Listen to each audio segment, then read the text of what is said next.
I don't know about you, but that was the most dramatic week of any soap opera I've ever seen in my entire life. I don't know. I don't know about you, but oh my goodness. Beyond the Gates has gone wild. Or should I say tornado crazy? Y'all, a tornado blew through Fairmont Crest this past week and tore us all up. Okay. Tore us all up. Let's walk through it. The impaler has been revealed and it is Joey's sister, Heather. Now, I gotta say, this reveal was a little less dramatic than I was hoping. First of all, we were all hoping to see the ghost of Doug. I would have liked for it to be Carlton, Kyle. I mean, I really think Carlton would have been like a great villain moment for him, right? Like, we're waiting for some type of truth to come out with Carlton. But it was none of them. It was actually Joey's sister, Heather. This is our first time meeting her. And when he set up this meeting with the impaler, he had no clue that it was going to be her that he met up with. Now, of course, in his way, he still doesn't believe that the impaler is not a man. So he's still under the impression, at least from our knowledge and the way that he speaks, that she is the voice of the impaler. She's dating the impaler. She's with the impaler. Whatever their relationship is, she's not the impaler. She's the woman in front of the impaler. She very much told him, yes, I am the impaler. She's the one that's been running the show. And we didn't get many details, right? Like, we don't even know how she broke into this market. She's not in the medical field. So, how does this even correlate? I don't know. Jacob has really been on edge, and apparently he's been playing good cop, bad cop with Ren in the jail cell to get some information out of him. Apparently, Ren has been giving all of these different names for who he thinks the impaler is, and they're finally realizing that he's just taking them on multiple goose chases. So now he has given them a name that Jacob believes is the impaler, but it is a man. We don't even know who the man is. It's just a name. Like Benjamin Button. It's a name, right? So when Jacob gets that information out of Ren, he goes straight to Joey. Of course, Vanessa's there, but he goes straight to Joey at Joey's place, and he's like, "Hey, if you have any information on this guy, I would appreciate it." Now, part of us are saying like, yeah, Jacob is just completely oblivious. He doesn't know that he's still looking for the wrong person. I think that he is still a bit more cautious. I think that he does believe that Joey still has something to do with all of this plasma ring situation, which all of us do. The impaler wanted to make sure that they can kind of work together. Joey's like, no, I don't want any part of what's going on with the impaler's job. So Jacob just wanted to see him squirm, in my opinion. Now, we know Vanessa was all up in his business and was trying to be even at the meeting when he met the impaler, but he made her go to his apartment. So when he came to the apartment, of course, she wanted a full debrief. He told her that it was his sister that showed up, but of course, he still thinks that she's speaking for the impaler. So he didn't tell Vanessa that she claimed to be the impaler at all. He just said that she's working with him, right? Vanessa is itching to meet this woman. I think because she really wants to find an ally for her and Joey. I think that in her brain, if she meets Joey's sister and Joey's sister likes her and likes them together, then she would finally have someone that she can key with to, be happy for her with being with Joey. She tried to do that with Danny, which was quite interesting, right? She brings Danny over to Joey's apartment while she's waiting for him to come back from the meeting with the impaler, and specifically tells her that she wanted to talk to her and not Nicole because she needed a friend and not judgment. Girl, you were going to get judgment from Danny too. And that's exactly what she did. She didn't get judgment, but Danny definitely set her straight in telling her, like, yo, you're over here freaking out because he's at a meeting with someone dangerous.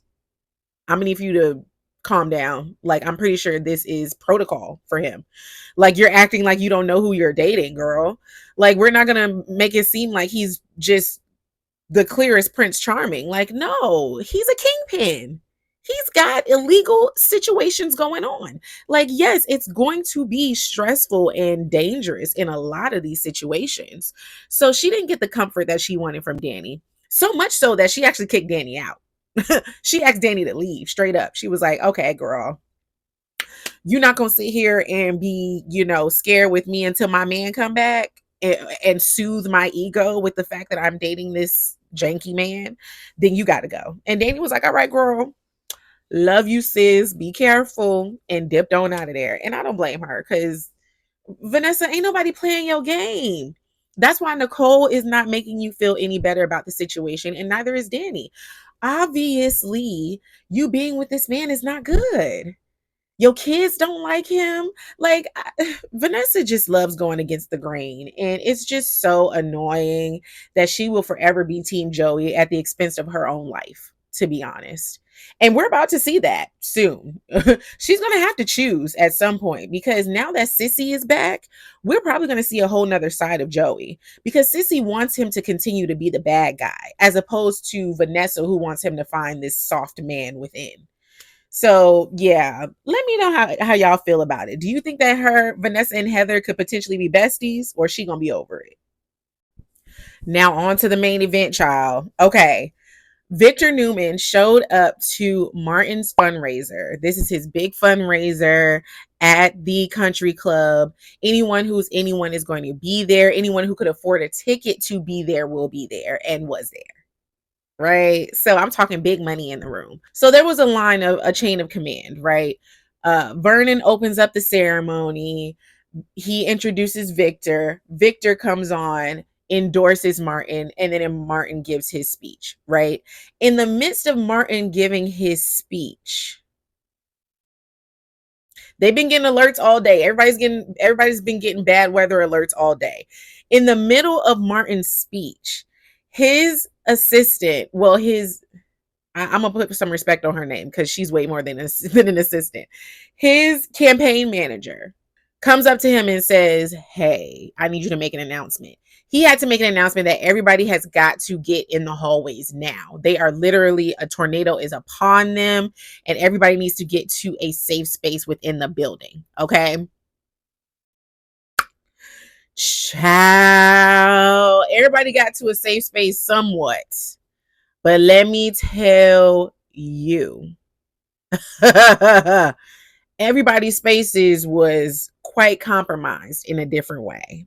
Let's run through where everybody was. And I'll start from least dramatic all the way to most. Naomi was originally supposed to go with Jacob, right? But Jacob is so hell bent on this case that he couldn't even make time for the fundraiser. As a matter of fact, he was on his way to escort Leah from the hospital to the actual jail to see if he can crack her into getting some more information on her way to jail. Right. So he straight up she called him to see where he was. And he told her, I'm not coming. So Danny said that she should take Ashley because Ashley was probably just home, grieving per usual. And she needed to get out the house. Naomi convinced her to come to the fundraiser. Right.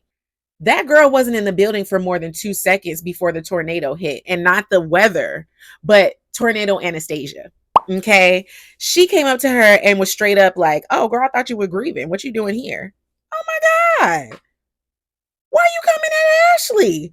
Like, I mean, she just got smoke for everybody. She's always looking for the gossip and the nasty negativity. Like, it didn't make no sense. She didn't have to say anything to Ashley.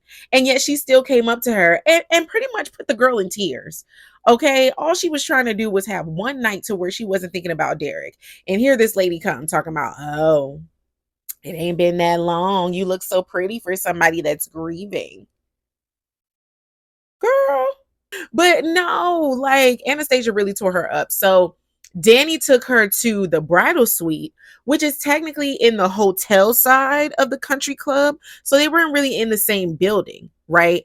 She tried to calm her down, didn't really work. Danny wanted to see Martin's speech. So Naomi goes to the bridal suite to be with her, and then Danny leaves, right?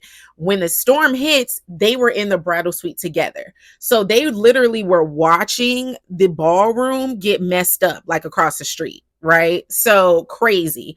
Thankfully they were able to get to the other side where everybody was. Ashley was one of the nurses that was just running around helping people out, and Naomi was making sure that everybody was accounted for because people were missing, in the midst of all the chaos, right? So they definitely became essential workers in the whole process of this tornado. It was great that both of them were there. Ashley definitely was needed there. So it was good that both of them were safe and were there to help. Now, Vanessa, who lives in Deluluville via Fairmont Crest, bought her criminal of a boyfriend as her plus one. Like, this man don't have beef with the Duprees. Like, yeah, she may not know the extent of everything that happened between Joey and Martin, but girl, you know that it's bad blood. Like, why would you? She's constantly trying to force feed Joey to everybody. And that's the thing that is disgusting to me. As a matter of fact, it reminds me of how Bill did when he first got with Haley, like forcing everybody to accept their relationship and accept them in these spaces. Like, Joey is not supposed to be there. I don't care how much you pay for y'all to be in there, girl. He's not supposed to be in there. And people were mad. Okay. The moment they walked in, they were approached by Vernon and Ted, and they were very much ready to muscle them on out of there. Ted was like, you could walk, crawl. I don't care. You're going to have to get up out of here. Not at my son's event. No. And then Nicole comes over and she's like, okay, well, y'all just go and hang by the bar. Like, y'all just chill. And Joey's like, all right, I could deal with that. Nicole should have stood 10 toes down and said, nah, girl, pick up your dress and your man and get on out of here. Vanessa, what is wrong with you? Oh my gosh. But of course, they stayed. When everything went down, Vanessa just had a little scraped knee. So they were still just hanging around when things were going down. Joey had his moment in the sun because the chandelier almost fell on Abby Newman, Victor Newman's daughter, and Joey pushed him out of the way. Now, Abby is Jack Abbott's niece, right? Because he's now married to her mom, to Abby's mom.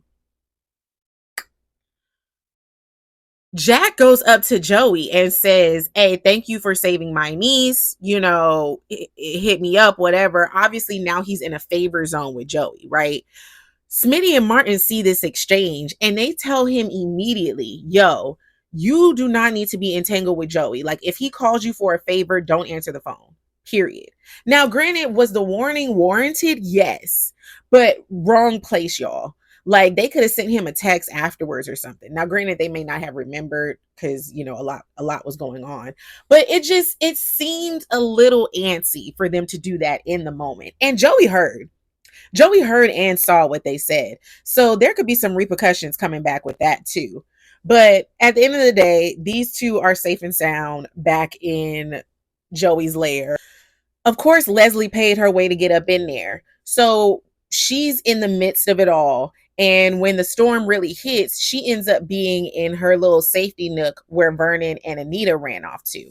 Everyone were kind of like in the hallways, like just trying to, stay away from the windows and doors because there's a lot of glass being blown and the walls were being blown in. Like, this tornado was serious, y'all. I mean, my heart was just stopped. Okay. I was scared. It was like watching, did y'all see Twister? Twister is a really old movie, but like that, like the tornado and the effects, like it was crazy. Okay. So thankfully they made it through. Vernon went straight into senator mode. Okay. He was the one that organized everything. He found the generators so that the electricity can come back on. He coordinated everybody to make sure that they had the list of ongoing people. Like, he went straight boots on the ground. Okay. Like, it immediately to make sure that everybody was good. The people in the ballroom got like barricaded in. So even like getting to them was a process, but he organized for people to start like removing debris and things. So Vernon just went straight into boss mode. Love him. Anita, she was like running, with everybody. So she had a little sprained ankle situation. Leslie was actually the one to wrap her up. Now, she wasn't doing it as a good deed. Okay. Leslie got a tip from one of the women from Genoa City. She was talking to her earlier and she asked the lady, like, I know you've been through a lot of scandal. Like, how are you accepted and now married to Jack and in this great position with these people? And she straight up told her, like, they forgave me because they saw that I show remorse time and time again. Like, I had to fight for their respect and their trust again. So, of course, Leslie heard that as a challenge, not to change and be a better person, but to deceive people and make them think that she's actually being remorseful. So, she had a whole moment with Anita and even with Vernon to where it was like, oh, I'm just trying to be better, and something's feeling wrong, like I feel like this is my karma. And Anita was like, girl, the weather does not care about you, like, please calm down. But as we've seen, she does have a karma moment. I'm getting to that. But yeah, she ends up being unscathed, and all of them are still alive and well. Nicole, Ted, and Shanice were all there and thankfully all good. Okay. They were all in the ballroom. So they all got trapped in that ballroom when the storm really hit. And thankfully, because all of their medical advice was needed. Okay. Shanice went straight into nurse mode. She started helping everybody out. Like, they created a whole triage for people that were hurt. Like, she definitely stepped into her role as that nurse practitioner. And she handled it. She handled everybody. She took care of everybody. So it was all good. Nicole kept her cool for as long as she could. She's healthy, she's fine. Okay, she was a little dirty, but that was pretty much it. Same thing with Ted, right? Like, everybody was dusty, but they ended up being good, thankfully. Physically, Nicole was good, but I know you see that face, okay? It's about to go down with her babies. Like, this was my face. Terror, okay? Terror. Now, the first jump scare was Andre, okay? When the ceiling fell, okay, everybody's going crazy in the ballroom. The ceiling fell on God knows who, right? Smitty hears something like, "Oh, help me, help me." Somebody saying, "Help me, help me." He starts taking stuff off of the floor in this pile of debris. It's Andre. Andre is laid there and he's like shaking, like, shaking. Yo, there's something going through his leg. The man is bleeding profusely, and there's like a piece of glass, like through his leg. Right. So it's not like he's like, don't move me, don't move me. And then they pull it off, like they see like his leg. Yo, my heart. Okay. Cause not Andre. He done already lost both of his parents. Derek just died. He's in this guilty, slump because of that. Not Andre. Please, not Andre. The child, thankfully, Uncle Ted was there. He had a medical bag in his gym locker that they were able to get to. So he was able to like patch him up. Of course, he was trying to be Mr. Big Man. But when they left, Danny was like, we're going to Garland. There's no way. What do you mean? We're not going home. We're going to Garland to make sure that you don't go into shock, you're not still bleeding, and you're stitched up correctly. Like, bro, Ted did everything he could while, having whatever was in his bag, but he needs like real antibiotics. Chelsea was like, you probably need a tetanus shot. Like, you don't know. Okay. What was stuck up and through your leg? But thankfully, he's good. Okay. I mean, as good as he can be according to the circumstances. And we'll talk about that. But as far as accounting for the people that are alive, he's good. And shout out to this actor, Sean Freeman, because he really did a great job. Like, he had us feeling it. Okay. He had us feeling it. Even in the moments when he was already patched up and he was like, where's Danny? Like, I need to get to my wife. Like, y'all still ain't find my wife. My job is to protect my wife. I don't know where my wife is. He don't play no games. Okay. I love me some Andre. Ugh. So I'm just glad he was good, because that was a shock and a scare, baby. Okay. Now, where was Danny, you ask, right? Because Andre's like, oh my God, where is Danny? Remember, Danny was up consoling Ashley in the bridal suite. So she decided to take the elevator down from the bridal suite back into the country club, right? Child, Bill end up getting on the elevator and they get stuck on the elevator. And you already know what I'm about to say. You already know what I'm about to say. They get stuck in there. She's freaking out. She's going crazy. He's Mr. Calm, cool, and collected because that's Bill. And she's like, "Oh, I hate that you still soothe me."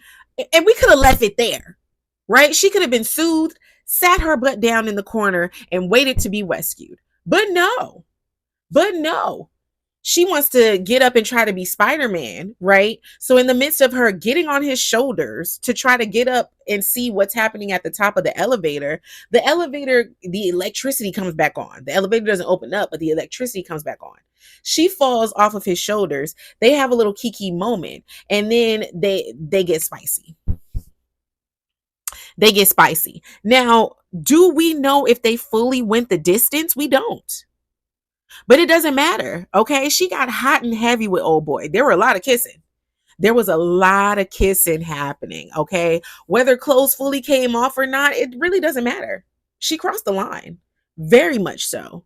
Okay. To the point where, she was almost distraught when she finally got to Andre and saw that Andre was hurt, and he very much declared his love once again. Like, I don't know, I would have been done for if something happened to you, and here he is hurt. And of course they're masterminds, so she straight up tells him, our story is that you were stuck in the stairwell, I was stuck in the elevator alone, and we're going to stick to that. And he agrees because, Bill loves a good game. Bill loves shenanigans. So yeah, that's what happened. Man, I'm so disappointed. I am so disappointed in Danny. They weren't even in that elevator for that long. It wasn't even like, oh, we woke up like 12 hours later and we're still here. Girl, it took nothing for her to break under Bill. Where's your backbone? She should be embarrassed. She should very much be embarrassed. And of course, she's going to have to tell Andre. And that's going to break him. Now, I know you're thinking, if Bill was with Danny, where was Haley? Exactly. First of all, he could give two farts about Haley the whole night. She was kikiing with Kyle Abbott the entire night. Now, Kyle is from the Young and the Restless franchise. He is Jack's son, and he's a bad boy in his city. So when they got to kikiing, he laid it on thick. They had their little flirting situation, and when the chaos happened, he pulled her into a closet to keep from being trampled. Mm-hmm. Mm-hmm. So they were locked in a closet until firemen came and got them out of there. They were definitely canoodling. They were definitely flirting the whole night. All the things, right? So she was having her fun in that closet while Bill was having his fun in the elevator. Two cheaters. She didn't even have her ring on. Okay. The moment that Kyle started laying it on and bought her that first glass of champagne, she took her rings off. She didn't put her rings back on until she met up with Bill well after the tornado, when they found each other. It's wild because they both couldn't call each other on their lie, right? She asked Bill where he was. Bill says, "Oh, I was stuck in the stairwell by myself." She's like, "You don't have any dust on you. Like, that's wild. Everybody came out of the stairways like dusty as heck. Like, where's your dust?" And he's just like, "Oh, well, I'm Bill." She knows that's a lie. She knows something going on, but she can't call him out on it, because then when Kyle's about to leave, he's like, "Oh, nice to meet you, Haley." She introduces Kyle to Bill, and Bill's side-eyeing her like, because he sees the sparks. He sees what's the googly eyes between them. But can he bring it up? No.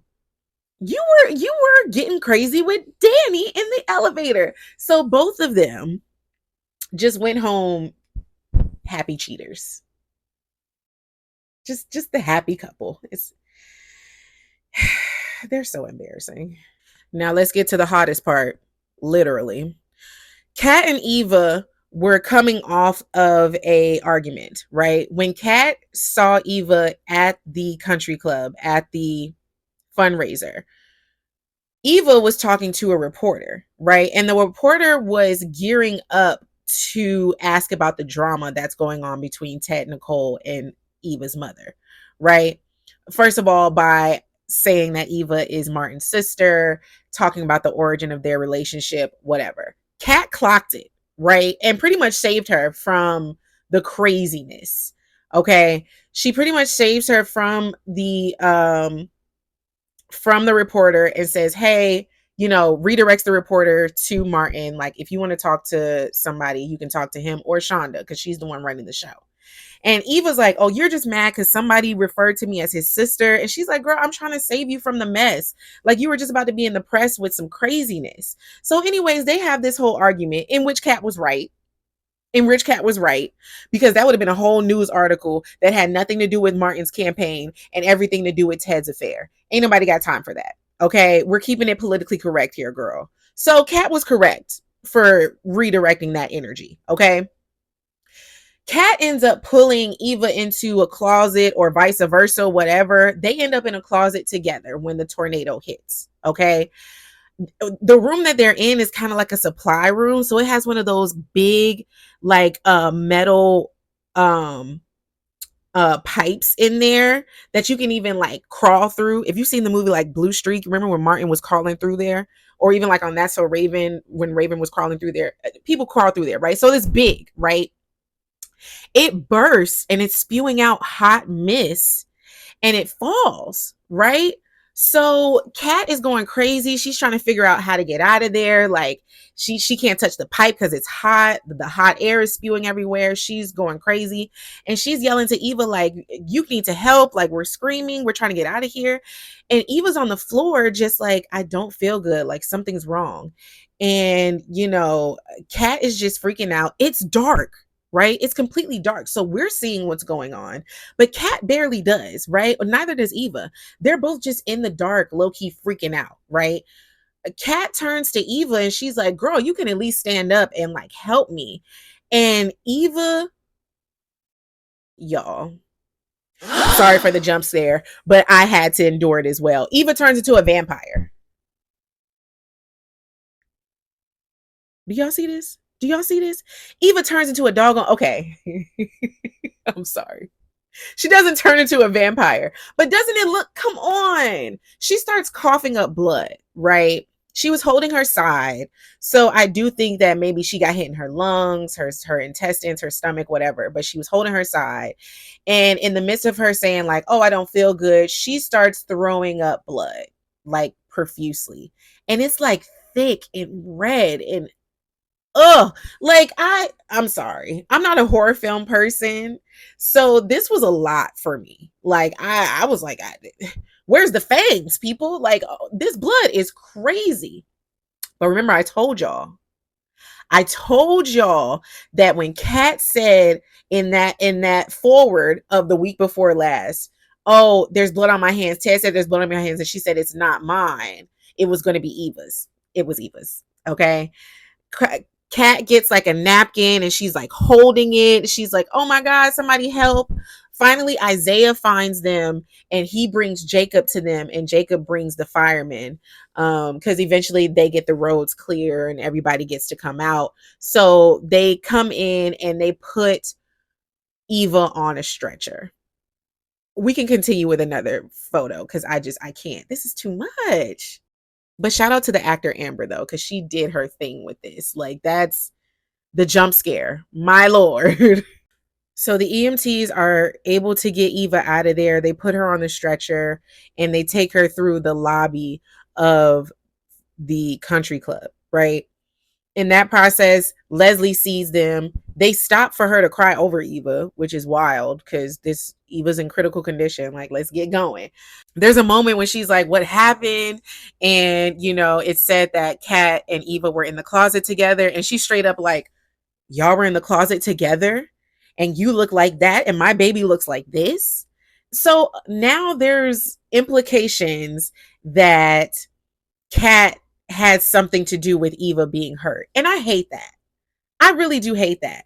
Like, no one would wish any of this on even their worst enemy. And to think that Kat would be that evil to push Eva into the pipe, like to pull the pipe and throw it on Eva. Like, come on. Come on. Like, if anybody tries to blame Kat for this, it's too much. It makes no sense. Okay. It was an accident. Unfortunately, Eva is hurt. And I mean bad. Okay. They're saying that she's going to need a transplant. I don't even think it's just a blood transfusion. Like, she needs a whole new organ. What organ? We don't know. Right. But in the forward, it showed like Ted asking Kat to be tested. And Kat was like, nah, she's not going to be cut for nobody. Lest we forget that Kat didn't even want to get tested for the BRCA gene when everyone had to get tested in the family because Anita had it, right? So why would she want to get tested to see if she's a match for Eva, let alone give Eva an organ? Come on.